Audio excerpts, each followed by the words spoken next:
This is a monthly roundup of all the most important news that's happened in the world of golf tech and apparel. And there's only one place we can start, and that's with the Garmin Approach R50. Now, ever since the R10 was originally launched, there were always rumours and whispers in the background that Garmin were working on something a little bit more advanced. Now, those rumours turned out to be absolutely true, and the most recent announcement that Garmin has launched their brand new Approach R50 probably surpasses the expectations, both in terms of tech specs as well as price. The R50 has launched in the UK for £4,300 or $5,000 in the US. Now that is an incredibly high price point, and it's just simply going to put the R50 beyond the reach of many golfers. However, that doesn't necessarily mean that it's poorly priced or is bad value for money, because there is an incredible amount of tech in this unit. For those of you that don't know, the R50 is, I believe, the very first camera-based launch monitor that also is an integrated simulator. Now, with other camera-based launch monitors and the vast majority of Doppler-based launch monitors as well, you have to use an external computer to generate the graphics on screen or via projector, so then you can actually play simulated golf.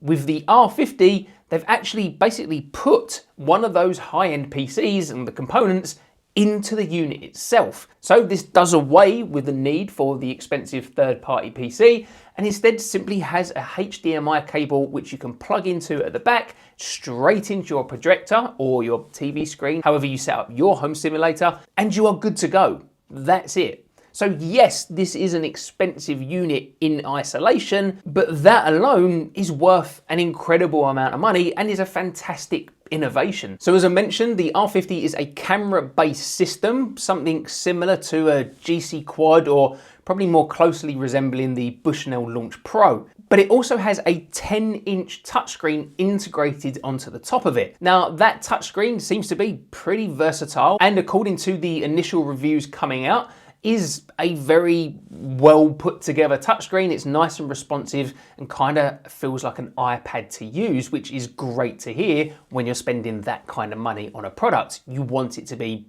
good. Now that screen can show you the various amounts of technical data that you get from each of the shots, as you'd expect from a launch monitor, but it can also act as a simulator just on that little screen.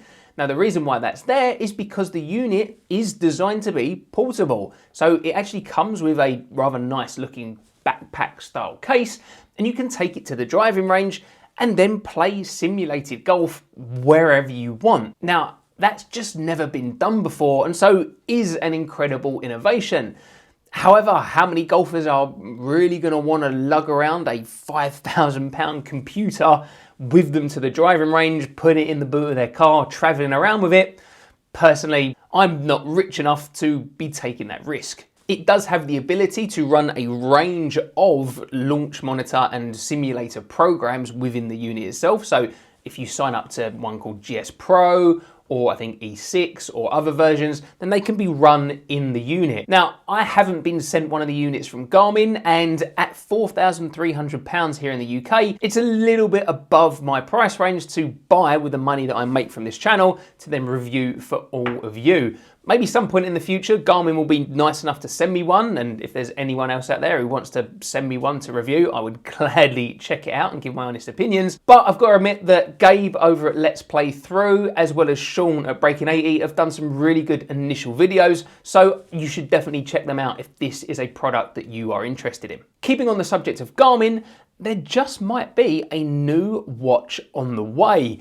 The Garmin Approach S42 has been removed from the Garmin website. Now, you can currently pick up incredible deals on this watch. In fact, when I say on this watch, on this very watch right here, this was one of the very first watches that I bought to review on the channel around 4 or 5 years ago, and I really, really like this watch. It's a mid-tier golf watch, but it might soon be replaced. The reason why I think this is coming is, firstly, it's been removed from the Garmin website, so that just kind of makes sense. And secondly, in terms of timescales of other watches that were replaced, it kind of fits. The Garmin S42 was replaced by the S70 after around 3.5 years. And guess what? The S42 was launched a little over 3.5 years ago. So we could be right in that sweet spot for an upgrade to this model. If you are the type of golfer that loves a bargain, then make sure you sign up to my free monthly Golf Deals newsletter. It will be the first link down in the description below, and it takes 2 seconds to sign up. Every month I send the very best online deals that I find, so you can make sure that you don't miss out on grabbing that great bargain, whether it's shoes, tech, clubs or apparel. Footjoy have recently announced their new Grounds collection. Now, this is a range of apparel and footwear that has been inspired by the nature on the golf course.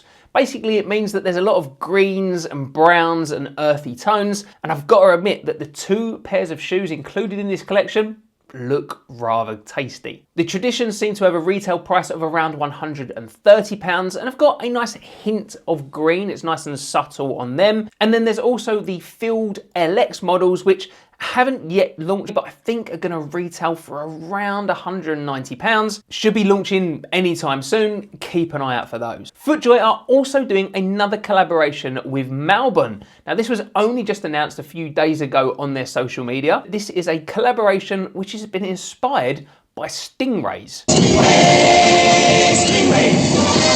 No, not that kind of stingray, the animal stingray. Bit of a unique choice, I've got to admit. I don't know where that's come from necessarily. Now this, I assume, limited edition collection seems to be made up of 2 pairs of Traditions and 1 pair of Stormwalker XT boots. That last one seems a bit of a unique choice to me, but there we go. They use a vegan stingray leather, whatever that is, on the saddle of the upper of the Traditions, and it seems that they're going to have this spiky edge design on them.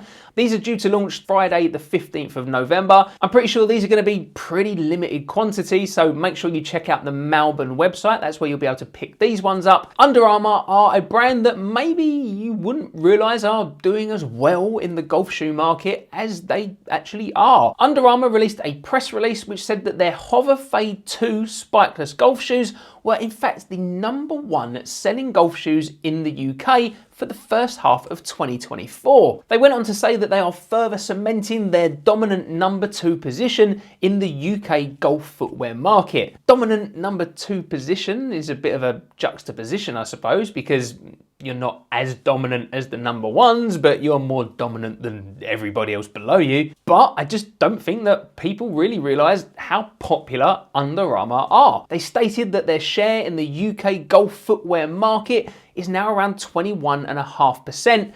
I can only think that the #1s are Footjoy, so that's an impressive #2 slot for Under Armour. Huawei recently launched a new health and fitness smartwatch, the GT Pro 5, which retails in the UK for £329. Now, the reason why I'm bringing that up is because part of this watch are some dedicated golf GPS and data tracking features. So that means that this watch could be a genuine competitor to the Garmin Approach S70, the Garmin Fenix 8, the new range, as well as the previous Garmin Epix 2. And I say this watch because I went out and bought one for myself to check out. I'm currently using this watch out on the course, giving it a real serious test because I want to provide a review from a golfer focused perspective. So make sure you're subscribed to the channel so you can get notified of when I post my full review of this watch. Because at £329, this has got a lot of tech for that money. In some cases, that's more than half the price of the Garmin equivalent. So for that money, you are getting a titanium and ceramic combined body, which is really impressive materials. You're getting a nice bright OLED display. And I've got to admit, the actual processor of the watch is nice and snappy. I've not experienced any real kind of slowdown or anything like that. This kind of feels a bit like an Apple Watch in terms of that snappiness and quality. Now, it hasn't got all of the golf features that I would really hope from it, but on the other hand, it's a lot cheaper. So there is definitely that trade-off for someone who maybe is not concerned about the pure, almost perfection of the Garmin range and what you get with the health and tracking and golf features, and you want something that's good, not great, but only cost £329. Lastly, Payntr, a relatively new brand in the golf footwear world, have got a new pair of golf shoes launching here in the UK at the start of December. And I believe in the US, these shoes are actually already available for order, or at least pre-order. These shoes are called the 87 SC, and they're a little bit different for Payntr. The brand has traditionally focused on performance golf shoes. They often use a carbon plate, which a lot of the other brands do in their golf shoes now too. They use multiple density foams, but these 87 SCs have been designed in conjunction with Jason Day. Now, he's a brand ambassador, and he may even be an investor in the company. I'll need to double check that one out. But he's certainly someone that has a style about him on the course. He's a brand ambassador of Malbon out on the course, and now it looks like he's going to get some golf shoes from Payntr to match that style and expression that he wants. I'm really looking forward to checking these shoes out in the next few weeks. They've got the ability to really put Payntr on the map when it comes to both premium as well as performance styled golf shoes. Let me know down in the comments if you've enjoyed this kind of update video. It's a little bit of a different style for me. If you did enjoy it, tap that like and subscribe button, and don't forget to sign up to my free monthly golf deals newsletter. That link is down in the description below. Thanks for watching. I look forward to reading the comments, and if you're not sure what to watch next, then why not check out this video right here.